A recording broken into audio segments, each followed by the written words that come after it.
Terima kasih Bang Datuk Karni Ilyas. Ya, saya nggak paham tuh hukum, tapi saya paham rekayasa kepolisian. Ya, oke. Kalau saya ditanya, ya, kepolisian ini mau direformasi atau dibubarkan, saya jawab dibubarkan. Ya, karena apa? Karena memang sudah kotor, buruk. Ya. Bukan karena kepolisian di bawah, tapi memang karena jenderal-jenderalnya kotor, busuk. Saya kasih contoh, mantan Kapolri.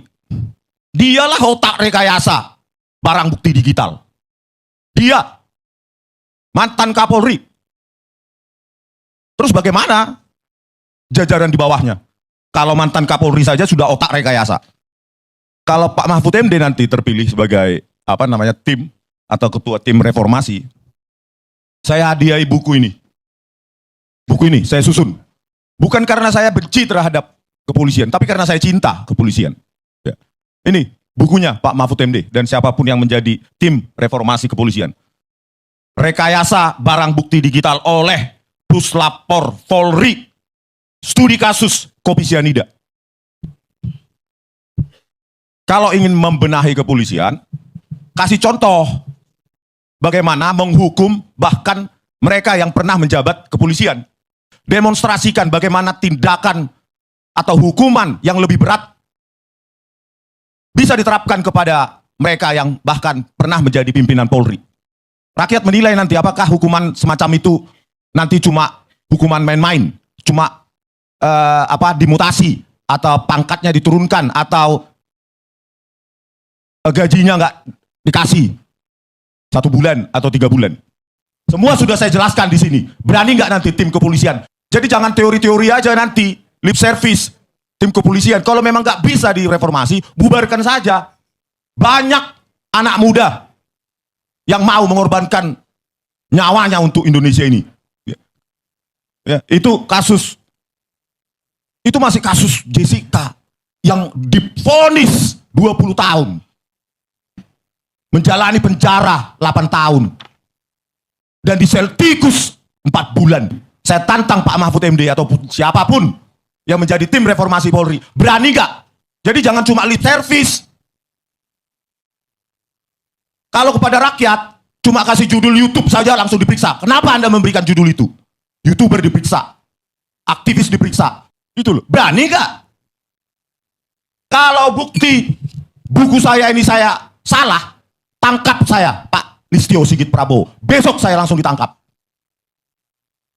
Ahli forensik digital, Bareskrim Polri, masih menipu. Di sidang PK tahun 2024. Ahli kepolisian, Polri, masih menipu hakim di pengadilan. Gak ada integritas sama sekali. Metadata gak diketik, dibilang salah ketik. Ribuan frame hilang, itu cuma salah ketik. Di Redshop dan Freemake, software gratisan untuk mengabur-ngaburkan, sehingga tercipta narasi rekayasa, karang-karangan. Itu dibilang software bawaan di VRTL View, bohong, hancur. Berani nggak? Saya tantang Profesor Mahfud. Buktikan, demonstrasikan bahwa hukum itu berlaku juga untuk mereka. Jenderal-jenderal polisi itu. Rakyat merindukan untuk melihat itu. Kasus berikutnya. Buku merah. Buku merah di Tipex. Disobek oleh penyidik kepolisian yang bertugas di KPK.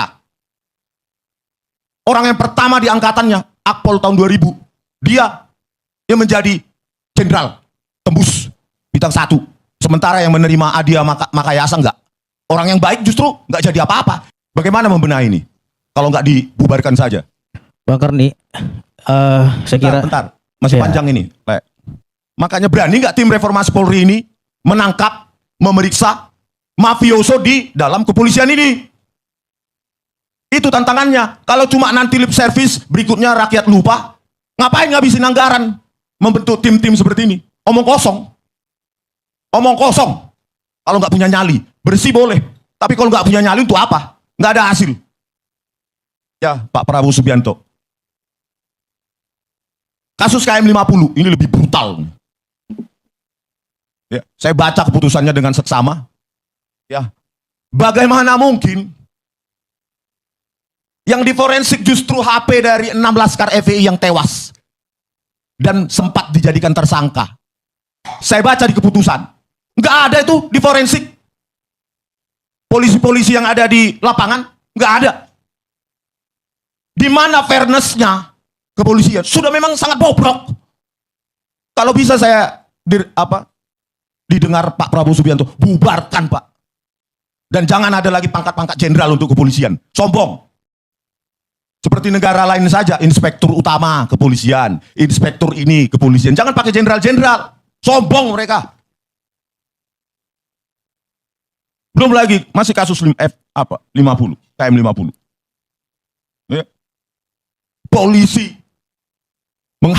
memerintahkan menghapus jejak digital di HP di warga rest area KM 50. CCTV-nya juga diperintah hapus. Genangan darahnya juga malah dibersihkan, bukan di polis lain. Rest areanya justru langsung dibubarkan. Padahal baru setahun berdiri. Fiber optik 20 jam sebelum putus. Hanya anak kecil yang percaya itu. 20 jam sebelum kejadian 7 Januari 2020 putus.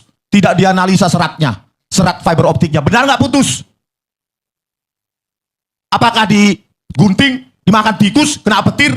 Tapi itu semua diterima hakim. Karena hakim berpendirian, kalau sudah keterangan dari kepolisian, itu pasti benar.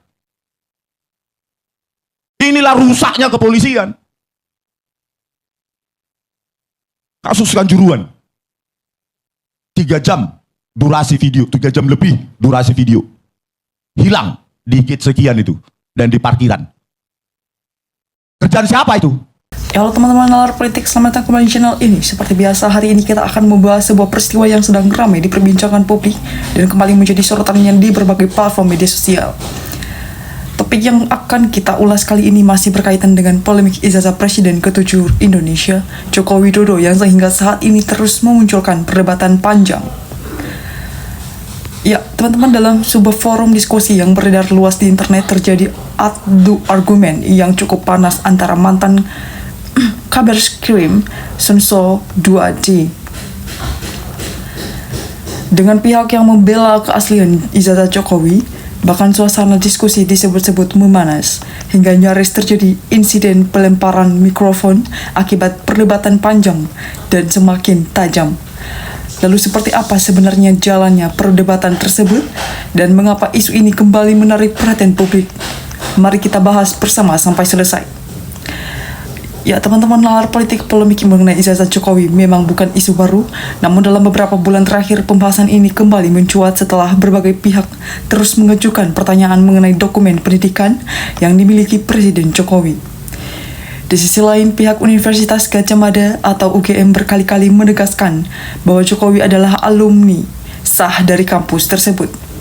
Dalam video yang beredar, Sunso 2J terlihat mempertanyakan sejumlah hal yang menurutnya masih belum terjawab secara tuntas. Ia menyoroti pentingnya transparansi dan pembuktian yang dianggap dapat mengakhiri sebuah spekulasi yang berkembang di tengah masyarakat.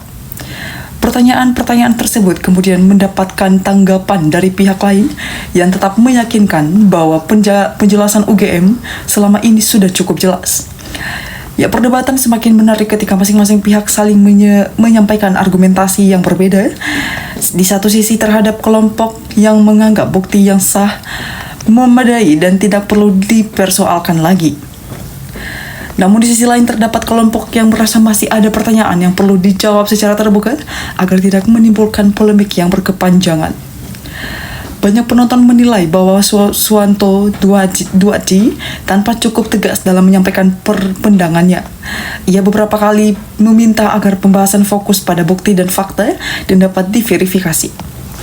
Menurutnya, jika suatu persoalan tersebut diperdebatkan tanpa penyelesaian yang jelas, maka akan terus menjadi bahan spekulasi di ruang publik. Sementara itu, pihak membela keaslian ijazah Jokowi tetap bertahan pada posisi mereka. Mereka menilai bahwa berbagai klarifikasi yang pernah disampaikan UGM serta sejumlah dokumen yang telah diperlihatkan sudah cukup menjadi dasar untuk menyatakan bahwa Jokowi memang pernah menempuh pendidikan di kampus tersebut. Perbedaan pandangan inilah yang membuat diskusi berlangsung sangat alot. Yang menarik perhatian netizen adalah suasana forum yang beberapa kali terlihat memanas. Nada bicara yang meninggi serta saling potong argumen membuat diskusi menjadi semakin tegang. Banyak potongan menganggap momen tersebut mencerminkan betapa sensitifnya isu ini di tengah masyarakat Indonesia. Di media sosial sendiri, perdebatan mengenai ijazah Jokowi telah berkembang menjadi dua kubu besar. Ada yang meminta agar isu ini segera diakhirkan karena dianggap tidak lagi produktif. Namun ada pula yang menilai bahwa setiap pertanyaan publik harus dijawab secara transparan sebagai bagian dari dokumen demokrasi dan keterbukaan informasi. Terlepas dari perdebatan yang ada, satu hal yang pasti adalah isu ini menunjukkan tingginya perhatian masyarakat terhadap persoalan yang berkaitan dengan pemimpin negara. Publik ingin mendapatkan kepastian dan kejelasan sehingga tidak ada lagi ruang bagi spekulasi maupun informasi yang simpang siur. Ya, banyak pengamat juga menilai bahwa polemik yang berkepanjangan justru dapat mengalihkan perhatian dari berbagai persoalan lain yang lebih mendesak. Karena itu sejumlah pihak berharap agar seluruh proses pembuktian dilakukan melalui jalur hukum dan mekanisme yang berlaku sehingga hasilnya dapat diterima oleh semua pihak. Pada akhirnya, setiap pihak tentu memiliki pandangan masing-masing, namun dalam negara hukum, membuktikan dan fakta yang dapat diverifikasi tetap menjadi landasan utama dalam menyelesaikan sebuah persoalan.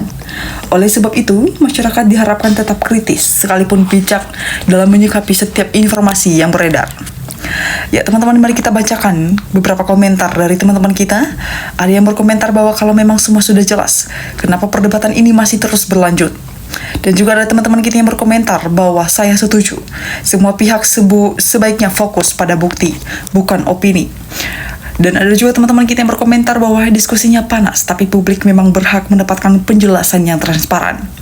Dan ada juga teman-teman kita yang berkomentar bahwa semoga persoalan ini segera diselesaikan supaya tidak terus menjadi polemik nasional. Ya teman-teman, nalar politik itulah pembahasan kita kali ini mengenai perdebatan panas yang melibatkan Susno 2G dan polemik ijazah Jokowi yang kembali ramai diperbincangkan publik.